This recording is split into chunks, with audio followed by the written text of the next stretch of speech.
So I've wondered how I'm going to do this too.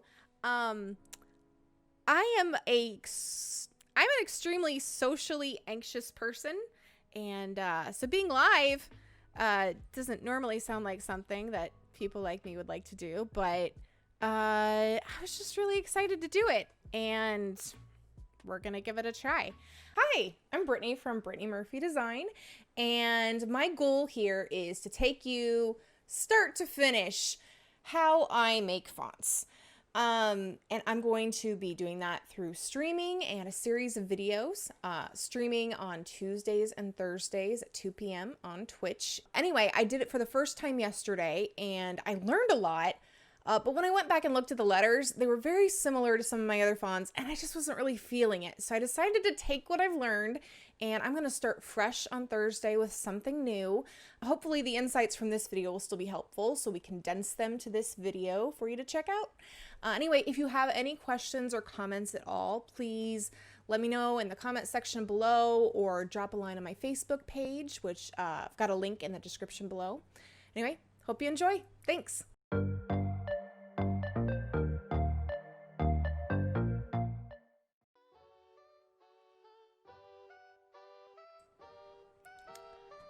Hi. Okay, trying to fix the audio here. Welcome to my stream. Very happy to be here. My name is Brittany Murphy, and I've never done this before and it shows, but I'm gonna do my best. So we're going to start on a brand new font today, and I'm thinking about thick script. If you have any suggestions at all, feel free to throw it into the chat. But before we get into it, the big news is that there is a new font today. It's called Airbender, and you can find it on my website or on FontSpace. Go ahead and give you a quick view right here. So Airbender, I like it. I made it, but yeah, I'm excited about that. So yes, it is now on sale on my website, or if you want to try it out, you can try it from FontSpace. So that's super exciting. I've never announced a font on stream before, but I've never streamed before. Again, showing, sorry. So the program that I use is called FontLab, and they've got a bunch of different versions, but I personally still really love FontLab 5.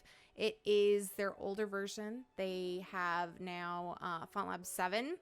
To be honest, I'm still kind of learning it. It's a really big change from FontLab 5, and I'm one of those people that I kind of get used to something and I do it.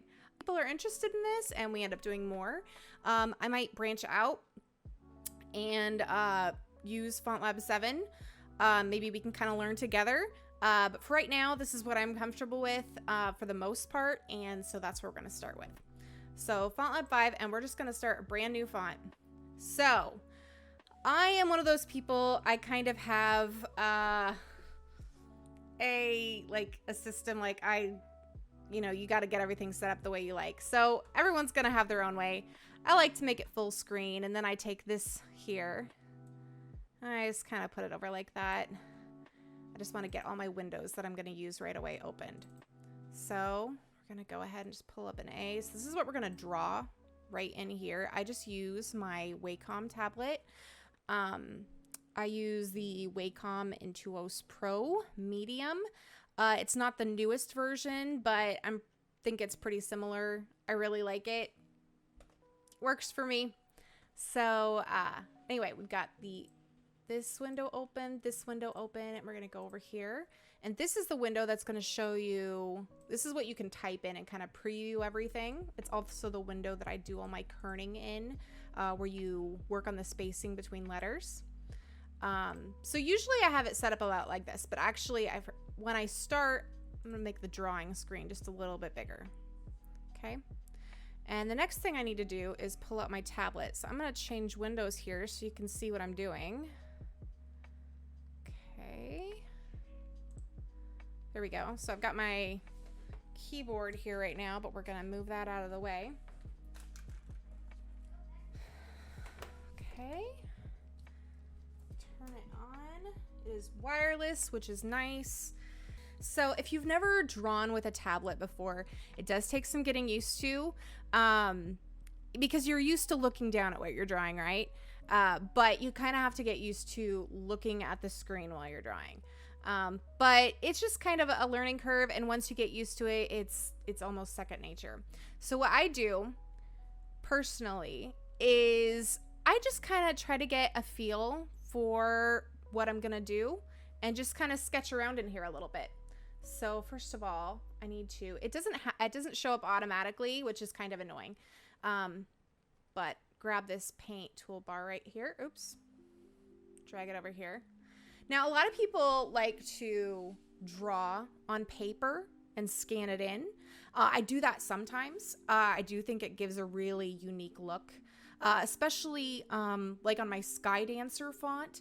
It kind of gave it, it's kind of got, it shows more of the lines in it. I used a marker that was drier, and I kind of messed it up even more, so it had lots of imperfections in it. And for that kind of thing, it's great. But I don't do it for every font, because most of my fonts I try to smooth out. So obviously it's a lot easier just to draw digitally for that. And a lot of people also prefer to draw in Illustrator. And I have Illustrator, love Illustrator, use it for a lot of things. But I gotta say, it could be because I got used to drawing in FontLab 5. But honestly, I just think the drawing tools in this are more intuitive. They work great. So I just draw right in the program. So we're just gonna go ahead and start drawing some things here. So, oops, select my window there. Click on that. Now, if you go up here, depending on what you're gonna wanna do. Oh, thanks so much, Kathy. Good to see you. Thanks for following. So we've got up here all these different brush options. And again, like, this isn't as many as you would find in, say, Illustrator. But it's enough for what I'm doing. I usually like to start small. Obviously, you can start big. You can change it to whatever you want right here if you just don't want to use those. So not only do they have that, you can make it flat, which, you know, if you're more into the old school calligraphy look. Personally, for me, I just like to go with a small, oops, got on flat there. Sorry about that. And this is why, because, now not for all of my fonts, a lot of my fonts, you know, are kind of the same weight throughout, but what I like to do for the past couple years, especially, is weight my fonts in such a way that you have the different stroke width to them. It just, you know, makes them look really cool. So for instance, for drawing a C, right? So that's fine. But you just do a little weighting to it. And if you draw in a smaller, now I'm not going to make this look perfect right now because this is just for illustration. If you draw in a smaller, then look at this variation you have. If you already drew in this bigger size, then this part here would be thick as well. So I like to draw in the smaller size so that I can control then how thick I want to make it and have that nice variation. So there's different options here. This empty color is what I use to draw. And the reason I do that is, let's say I'm drawing a bee, okay? You see how the overlap there? I can now move this wherever I want, you know, without it affecting the line underneath it, okay? And that just gives me better control when I'm editing. For the most part, the fonts I like to design, I like to make fonts that have more of the organic feel to them. I want them to have imperfections on purpose. Number one, because selfishly, it's a little bit more forgiving. If you don't get something just right, it's okay. That's the way it's supposed to be.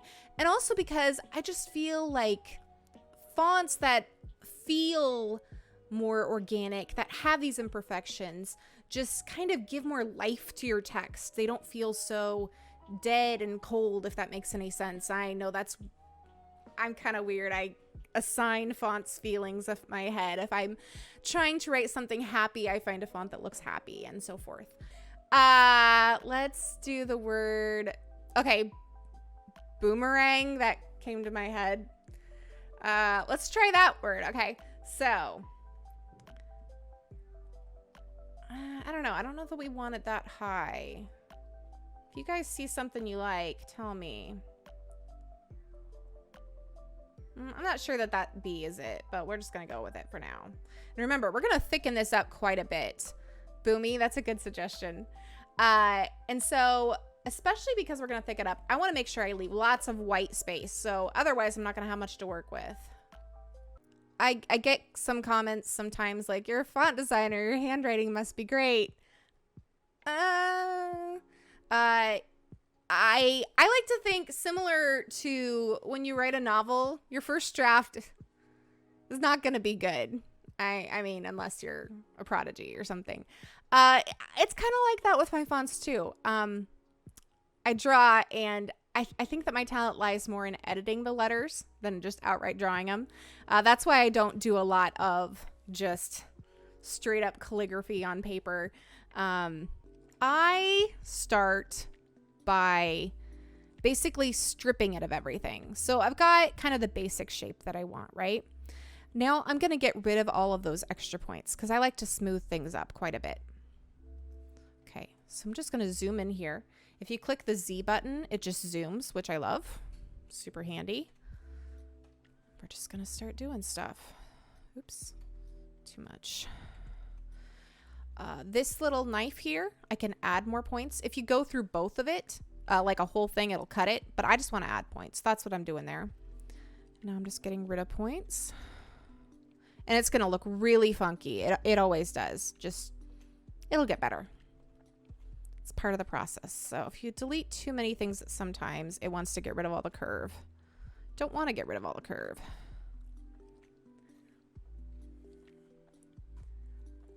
There's a surprising lot of thought that goes into this. I'd like to hear a handwriting knowledge for each of your fonts. Oh, that is something that, yeah, I'd be interested in doing sometime. You know, it's funny because people talk about what your handwriting means. Or, you know, there's the people that, you know, like forgers, like, is this really your handwriting? Or what does it say about you?